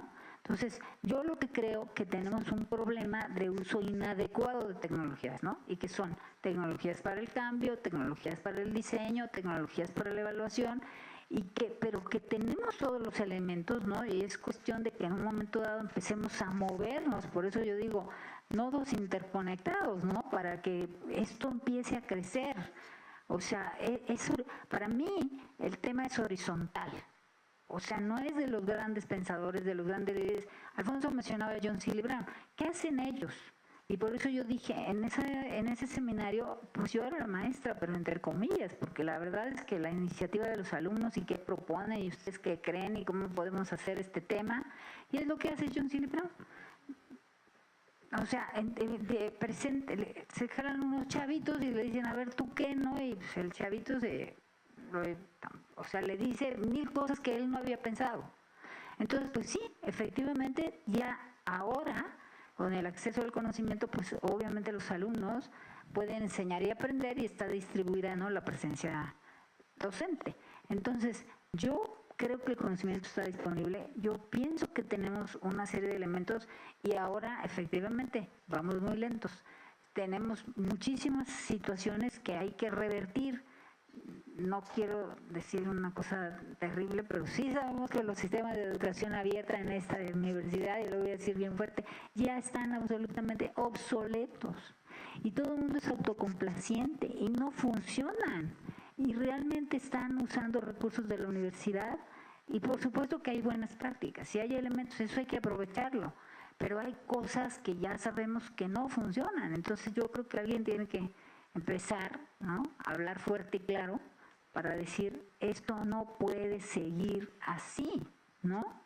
O sea, yo creo que como dijo el rector, esta frase me gusta, ¿no? Autonomía no es impunidad, ¿no? Y aquí se cometen muchos delitos y hay que castigarlos. Gracias. Gracias por adelantarnos que estamos concluyendo, porque queremos dejar un espacio también para quien quiera participar. Es ya muy tarde y ahorita, bueno, lo podrán hacer, por supuesto, Alejandro y Alfonso. Y bueno, pues hemos estado así como también lo decía Tedesco la semana pasada y citaba a Gramsci, recordarás, que hablaba de un optimismo de la voluntad y un pesimismo de la inteligencia. Entonces yo creo que esta frase que es tan linda ha ido describiendo muy bien como las posiciones que han ido ustedes marcando. Entonces vamos a ver cómo cierran Alejandro y Alfonso y como de qué lado, para poder hacer todavía algunas intervenciones del público. Y perdón por decirlo, pero un poco breve. Gracias. Yo tengo varias reacciones a lo que han dicho y uno de los puntos que traía preparados que todavía me gustaría, creo que es un buen momento para meterlos a la canasta de ideas con la que estamos trabajando. Primero, yo creo, venirle que hay varias cosas bien importantes en lo que has dicho, como la evaluación y validación de los instrumentos, etcétera, pero que así formulados han sido la causa de la parálisis. No hemos llegado ni a la validación de determinadas herramientas tecnológicas o prácticas colectivizadas, etcétera, porque nos hemos detenido en habría que, ¿no? Habría que, sí, hasta que se abría el suelo abajo de los pies, ¿no? Es como podría, que también es declinación de dos verbos, ¿no? Podría es declinación del verbo poder, ¿no? Se podría hacer esto, se podría implementar lo otro, se podría introducir un sistema de evaluación, y también viene de pudrir, ¿no? Todo aquello que todo lo que esperas mucho esperando a ver si se podría, ya se pudo. Entonces, por ejemplo, en esta sesión tenemos una buena utilización o parcial, pues, del back channel. Nuestros estudiantes deben validar, o sea, debemos validarles el uso del back channel, el uso de las conversaciones que no están ocurriendo en el flujo de la clase y tener acceso a ellas y participar en ellas constructiva y productivamente.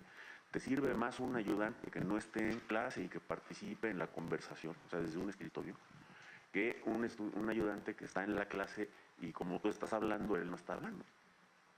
Te puede monitorear, oye, esto no se entendió bien, aquí en fin, el back channel es una de las cosas importantes, es parte de esta horizontalidad, de esta interoperabilidad que es muy importante. En el mismo sentido, cuando hablas de validación, yo creo que los pilotos de muchas cosas existen, de otras no hay que esperarse a que toda la institución haga todo el piloto para después toda la institución decida que todavía falta que pase por todo el consejo universitario y se pase todo otro siglo, sino hacer, bueno, una de las empresas más odiadas pero más valiosas en el medio de la computación hace validación con lo que teníamos que estar haciendo nosotros. Microsoft ha vuelto buenos sus productos, han acabado por volverse buenos, porque lo saca en estado de, lo llama release público, pero tú sabes que tienes que esperar 2 meses para el primer paquete de parches para empezar a considerar si vas a utilizar el nuevo producto. ¿Por qué hace eso? No se espera a validarlo por completo. No hay manera de identificar y corregir todos los errores en un laboratorio con la eficiencia con la que lo puede hacer. Una de las divisiones de educación continua más exitosas en la universidad, incluyendo en educación a distancia, es la ingeniería, que lo que hizo hace muchos años decir, no le voy a preguntar a nadie cómo debería hacerlo. Voy a empezar a dar unos campos claros porque de preferencia va a poner unos cuantos materiales en línea. Acabó siendo muy exitosa. O sea, al principio, sus primeros productos no se veían tan padres como se veía que iban a estar los de otras entidades, pero acabó siendo muy exitosa porque sacó las cosas a prueba. Ese es el espíritu de Internet. Cuando digo asumir y vivir la condición de Internet, de la condición de Internet, uno habla de los principios básicos, que son filosóficos, además de principios de diseño. Ya mencioné interoperabilidad, apertura, etcétera. Pero el extracto de eso son 2 grandes cosas: innovación sin pedir permiso y permanent beta. Esos son los 2 grandes extractos de la condición Internet. Todo es beta. Todo está en estado beta. Tu mejor producto, tu mejor idea, tu mejor libro, tu mejor clase es una prueba para la que sigue. Mientras más pronto la pongas en la mesa, en las manos de los usuarios, más rápido vas a tener la retroalimentación para corregirla y mejorarla, ¿no? Se habla de fallar pronto y escalar a prisa, ¿sí? En Internet es importantísimo aprender a fallar muy pronto, a que la falla sea detectada por muchos, con los cuales no tienes un compromiso. Obviamente no es que falle un sistema para hacer cirugía intracardíaca robótica, ¿no? Evidentemente, pero aún ese si falla tiene un fail-safe de tal manera que no corte el corazón a la mitad. Pero lo más importante es ponerlo en manos de los usuarios y enterarte de qué funciona y qué no funciona, ver qué affordances del sistema el sistema no funciona o no funciona en absoluto. Provee affordances, provee prestaciones que le sirven a algunos usuarios. Bueno, a ti no te interesan esos usuarios, no están en tu mercado, no sigas desarrollando el producto. Punto. Te interesa o alguien lo cacha y dice, es que yo lo hago. Contigo o sin ti. Es muy darwinista, pero el antidarwinismo de las instituciones nos está costando más. Muy rápido sobre estos temas. Nos está faltando, aquí ustedes mencionaron y me da mucho gusto a John Seeley Brown, porque la otra cosa que yo recojo, la que yo otra vez recojo de la obra de Seeley Brown, son las 6 Ds. Son la desnacionalización, deslocalización, descentralización, desagregación, desintermediación, ¿no? Me falta siempre una, pero la clave es esa. Las universidades van lentísimo. El mundo finalmente no acabó en una desintermediación total. Vaya, Amazon sigue siendo, o sea, Amazon se convirtió en una gran tienda cuando los otros intermediarios dejaron de ser eficientes, encontró la manera de ser el gran intermediario. Es una reintermediación. Las universidades institucionalizadas van muy despacio en este sentido, porque tienen que cambiar completas. Entonces ahí estamos perdiendo mucho. Es donde nos falta en esta conversación. Casi la mitad de la conversación es un round de sombra con mi tocayo Pisitelli. No estás de acuerdo. O sea, si estuviera Alejandro aquí estaríamos agarrados de la greña, porque él nos estaría viendo con una sorna infinita, diciendo, sufren porque quieren daño autoinfligido, la disrupción digital está en otro nivel, en otro plano, y la discusión que yo tendría con él es que, primero, no hay que tener culpa por no estar siendo disruptivo siempre, porque a veces estás haciendo el cambio que puedes hacer y el más disruptivo no lo podrías hacer. Y segundo, donde nos tenemos que enfrentar con un problema muy serio es el de escalabilidad. Escalabilidad no nada más en términos numéricos de pesos, presupuestos, etcétera, sino de la escalabilidad, por ejemplo, tratar de hacer algo horizontal con 500 personas o hacerlo con 5 no es lo mismo, se te deshorizontaliza naturalmente. Pero entonces prever las affordances de la tecnología blanda, no solo la tecnología dura, sino solo las computadoras y la red, sino cuántos tutores, cómo redistribuyes la función tutoral al crowdsourcing entre los estudiantes, etcétera, para poder escalar esos proyectos. Y creo que pasamos a un par de cosas muy prácticas. Yo creo que sería muy útil empezar a recomendar que, por ejemplo, en la universidad diéramos difusión entre los profesores a cosas muy sencillas como los frameworks, los marcos conceptuales de la rueda cognitiva de SAMR, que es invento en español, que es Substitute, Augment, Modify or Redefine. Simplemente saber qué puedo hacer con tecnología en un curso. Puedo sustituir, aumentar, modificar o, más radicalmente, redefinir. Nadie se sienta culpable por no redefinir si no ha empezado simplemente por aumentar las capacidades que tiene la docencia.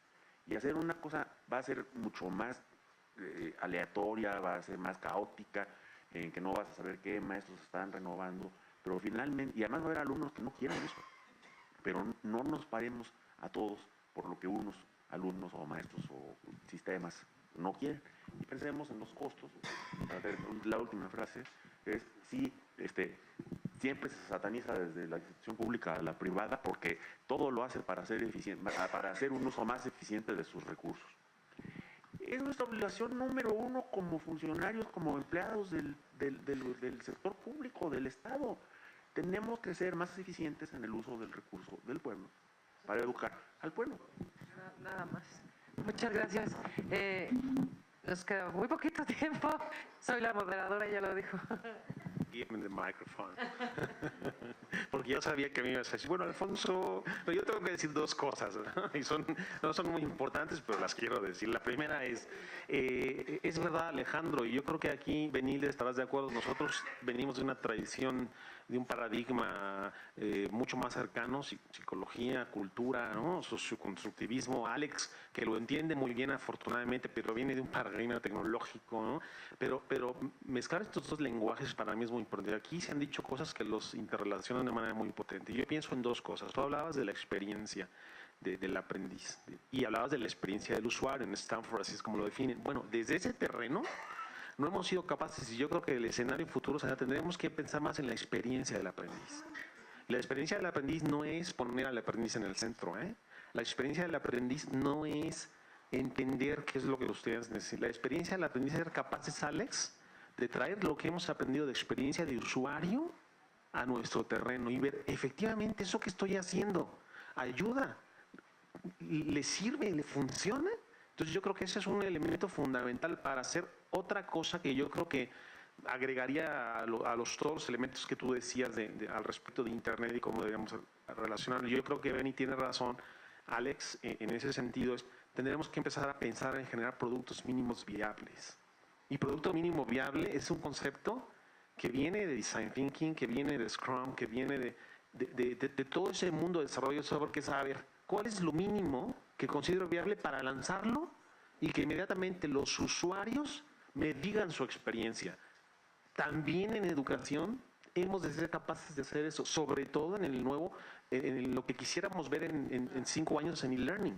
Ser capaces de lanzar productos mínimos viables, porque si no, estamos perdiéndonos o estamos perdiendo la oportunidad de recuperar rápidamente lo que estudiantes más ávidos, más capaces, que quieren aprender muchas más cosas de otros, que quieren escuchar otros discursos, que son capaces de traerte otras voces al aula, los estaremos dejando en ese terreno. Entonces yo creo que es afortunada tu aportación. Y por último, yo suelo romper una lanza en favor de mi maestra, porque es verdad, tu optimismo termina contagiándonos. Y yo creo que sí, yo creo que termina contagiándonos, porque es verdad, hay cosas que nos hacen pensar que podemos conseguir en el 2020 otras cosas distintas.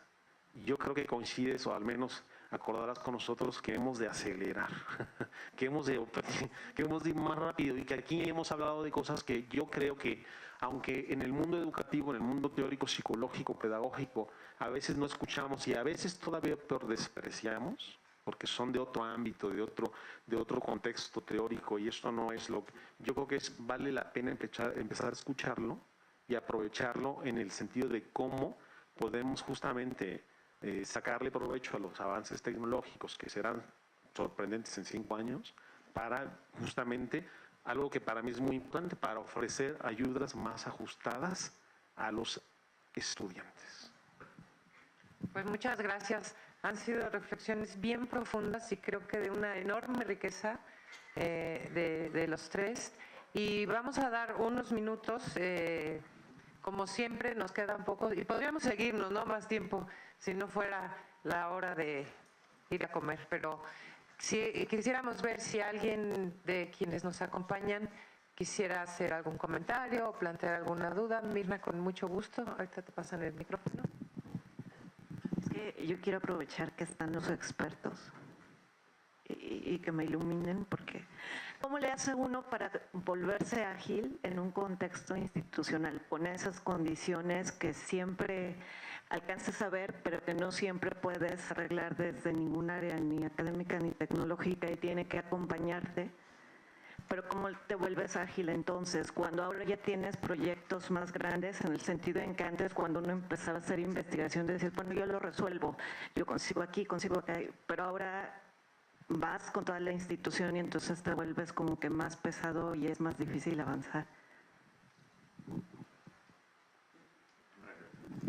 La teoría o sea, aquí hay que usar una palabra que, o sea, con medida siempre, pero es Clayton Christensen y disrupción. Hay que leer la realidad y ver si siquiera estás en condiciones de poder ser ágil, porque puede pasar que no. Cuando se habla de innovación disruptiva en el análisis de Christensen, es algo muy sencillo. Una empresa grande puede estar detectando una necesidad de los usuarios, de sus clientes, un cambio posible en los productos, y tardarse demasiado en reaccionar, y además considerar que es un nicho muy pequeño. Son unos cuantos los clientes que están pidiendo una mejora determinada al producto, una sustitución, un nuevo producto. Alguien fuera de la empresa, o incluso alguien dentro de la empresa, pero actuando con agilidad, la agilidad de fuera de la empresa, puede decir, ¿sabes qué? Yo lo puedo proveer. Y lo que sucede es que resulta que no solo satisface la necesidad del nicho, sino que en algunos casos crea un nuevo mercado. Eso es lo que una institución grande no ve. La institución está impedida de actuar en ese plazo. Para cuando la institución se da cuenta, cuando las grandes agencias de viajes se dan cuenta de que Orbitz y Expedia están vendiendo boletos, cuando las grandes editoriales y librerías se dan cuenta de que Amazon está vendiendo libros, y ahora también zapatos, lavadoras, ¿no? Computadoras, de todo, ¿no? Pues para cuando se dan cuenta ya pasó la oportunidad, están marginados. Entonces, sí hay esa pregunta, Carla, muy hondo, a lo mejor no es posible. Gracias. ¿Alguien más? Rosario. ¿Querías responder también la misma pregunta? Quiero hacer una acotación así breve, ¿no? Yo lo que creo es que, digamos, pensando desde la teoría de la acción colectiva, lo que tienes que tener son metas pequeñas y alcanzables, ¿no? Esa es una cosa sumamente importante.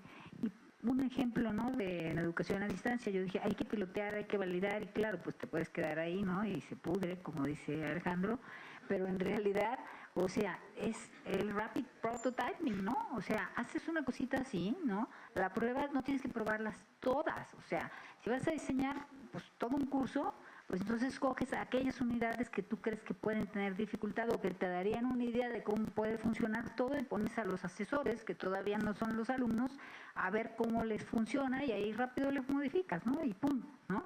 O sea, yo sí pienso, cuando los alumnos me dicen no se puede, digo, sí se puede, nada más que no sabes cómo. Poner una postilla a esto, que es que ahí está una clave de hacer valer la institución de una manera diferente, ¿no? O sea, en lugar de hacer valer la institución en términos de toda la maquinaria, toda la uniformidad, etcétera, es replantearnos el trabajo. El trabajo de cada maestro no es escribir el libro. El trabajo de cada maestro es escribir un capítulo, una unidad, aportar una lección. Lo que la escuela tiene que darse es algún mecanismo de coherencia que otra vez no sea una coordinación top-down vertical, sino más como de peces, ¿no? Todos nadan en la misma dirección, el que puede nadar en el agua más fría come más, pero hace más esfuerzo, ¿no? Pero todos van. Y lo que nos falta no es esa capacidad individual, sino la organización y los sistemas de incentivo y de estímulo de la universidad. Ya cuando digo estímulo, sí estoy refiriéndome a palabras muy precisas. O sea, si tu unidad de evaluación es el paper arbitrado, esto no va a suceder. Si tu unidad de evaluación es una aportación, una lección, una parte del libro, un capítulo, una lección de un capítulo del libro, y eso tiene una validez, tienes altmetrics, tienes acceso abierto, cumples agresivamente el mandato de acceso abierto, etcétera, entonces sí estás enganchado en la disrupción. Si no, hazlo por fuera. O sea, mi única recomendación, no puedo hacerla institucionalmente, sería pon la compañía. Yo creo que muchas gracias, pero vamos a pasar con la siguiente pregunta. Y bueno, buenas tardes, soy Rosario González. Esta charla, que a mí me parece fascinante, me deja sentimientos encontrados. Por una parte, pues está una postura muy optimista que siempre es bueno tener. Por otra parte está una postura, pues tal vez más allá de poder decir pesimista y realista.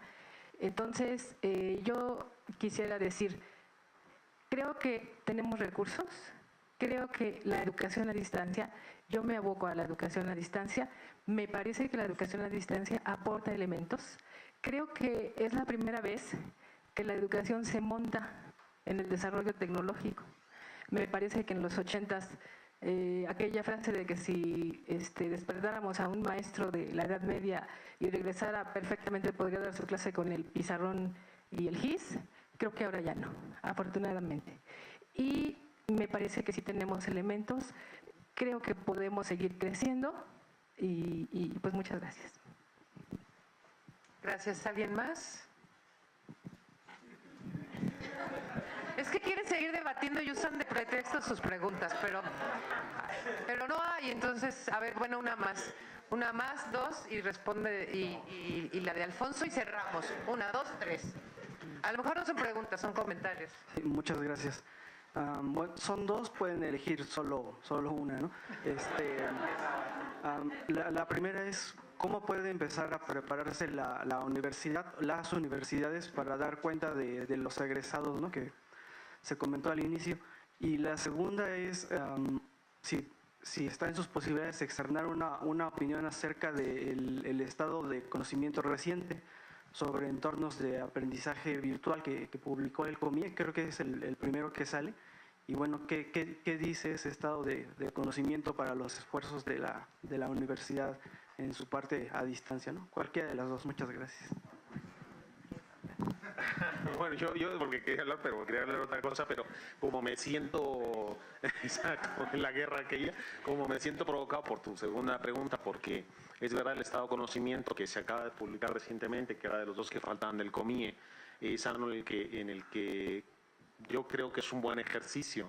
También me siento implicado porque de alguna manera recoge los trabajos que desde, Alex, te acordarás, perdón por la referencia, pero en 1900, me estoy haciendo mayor, en 1993, 94, con los primeros cómputo en educación, donde había un montón de gente experta en tecnología en cómputo y dos tipos, yo y Alejandro Miranda, un extraordinario colega, un amigo y un doctor que tiene un trabajo excelentísimo, pues conversando con estas personas tecnólogas que nos decían, ¿y ustedes, psicólogos en educación? ¿Qué es lo que hacen? ¿Y para qué usan las computadoras ustedes? En el proyecto Educación en Línea nos dijeron, señores, no pidan supercómputo, eso es para otras facultades. Ustedes en Iztacar están pidiendo supercómputo, era una 486, Alex. Y lo digo porque el estado de conocimiento recoge el conjunto de comunicaciones, ponencias, simposiums que se han hecho en el COMIE, desde el primer congreso en la Ciudad de México, en la Universidad Pedagógica Nacional, y en algunas de esas están reflejados muchos trabajos nuestros y de otros colegas. No obstante, yo creo que ese estado del conocimiento no recoge otras visiones que debería haber recogido. Porque es verdad, cuando tú te preguntas cuál es el estado de conocimiento de los entornos virtuales de aprendizaje, es amplísimo. Hemos hablado mucho, hemos hecho muchos coloquios, encuentros, trabajos sobre comunidades virtuales de aprendizaje, entornos. Hay mucho que decir. Entonces yo creo que el Estado recoge lo que el COMIE ha sido capaz en los últimos 10 años como poco de pescar, pero no refleja lo que a mi juicio es un estado del arte del conocimiento de ese tema que debería ser fundamental para contestar tu primer pregunta. Pero yo creo que mis colegas pueden contestar. Pasamos a la siguiente pregunta. Quisiera preguntarles qué tanto ven la educación como una empresa de startup, estas empresas asociadas a la innovación, al desarrollo de tecnologías, al diseño web, o estas empresas de capital de riesgo, porque todo lo que escuchamos tal parece que estamos concibiendo a la educación como una empresa de este tipo. Alejandro. No, yo sería aquí muy cuidadoso, porque además asociar las palabras educación y empresa en este subterritorio del Pedregal es tóxico. Pero no, déjame decirte, lo que creo que debemos extraer es no necesariamente el tema empresa, pero sí el tema emprender, la actitud de tomar la iniciativa y una institución que haga cada vez más espacio para ello. No digo que no lo premia, no lo premia igual en todo, no lo premia igual muchas veces en las tareas más sustantivas, ¿no? Las universidades por definición tienen una tarea conservadora y una tarea innovadora.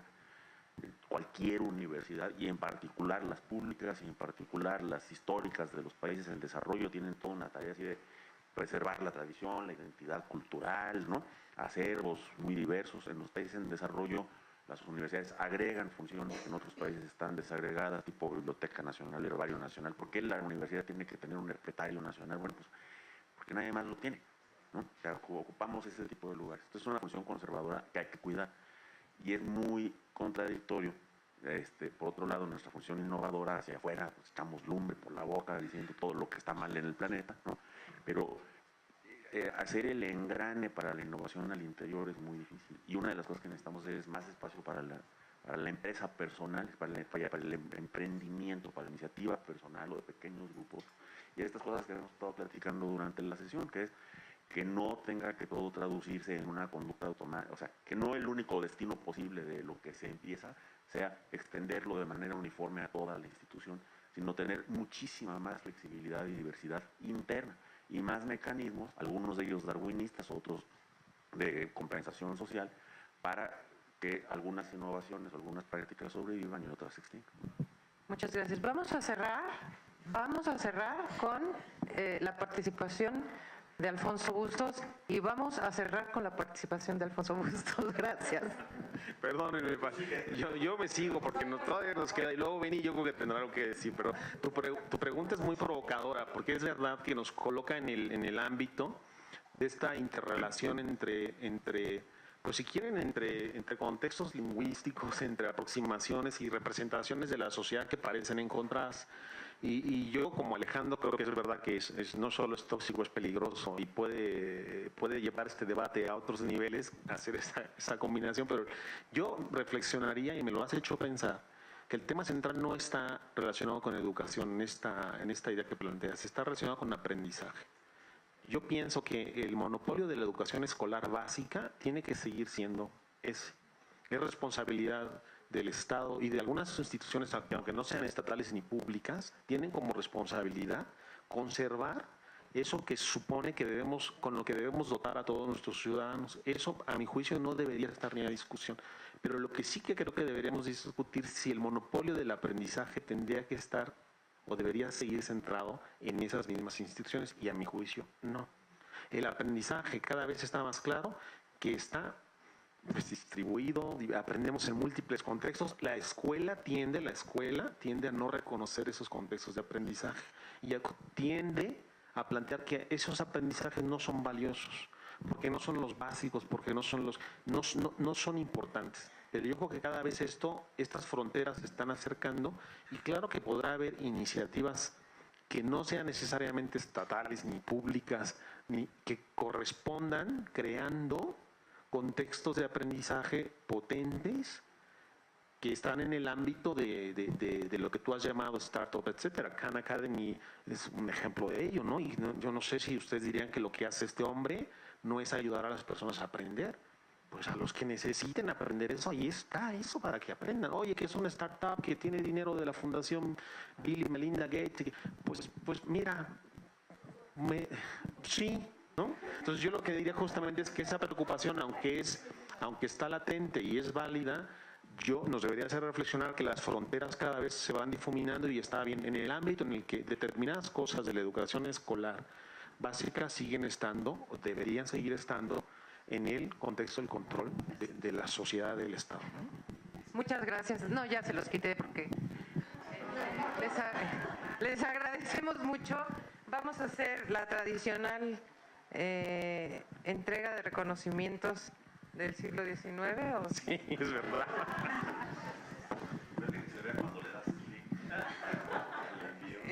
Sí, vamos a irnos recio, ¿no? Yo creo que la conclusión de este debate fue vámonos recio, ¿no? Y so what. Entonces, bueno, pues les agradecemos muchísimo que hayan participado.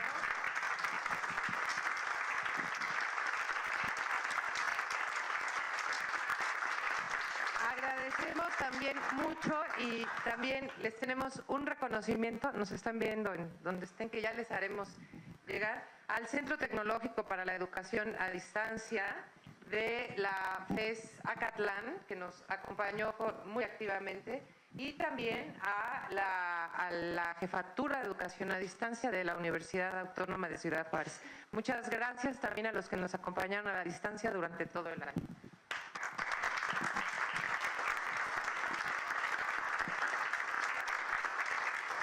A los participantes regulares ya les haremos llegar su constancia en estos días. Hay un tema de asistencias y de cosas que tenemos que cuidar todavía y teníamos que tener la contabilidad de la sesión del día de hoy. Pero a nuestros ponentes sí se los podemos dar, así que muchísimas gracias. Ahora no le voy a dar a Benilde primero porque si no vamos a seguir con los mismos parámetros. Alfonso, muchas gracias. Y para el próximo, ¿no? Alejandro, gracias.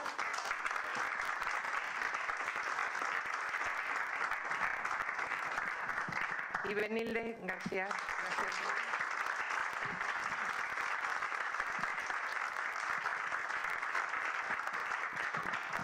Y bueno, finalmente también estoy segura que cada uno de los temas que se tocó en este seminario, los 9 temas que se tocaron, van a ser proyectos de innovación que vamos a llevar a cabo el año que entra, no solo, sino en colaboración, así es que vamos a tener que estarles invitando y seguros de que vamos a participar y empezar a irnos recio con lo que sigue. Muchas gracias. Nos vemos en el 2025.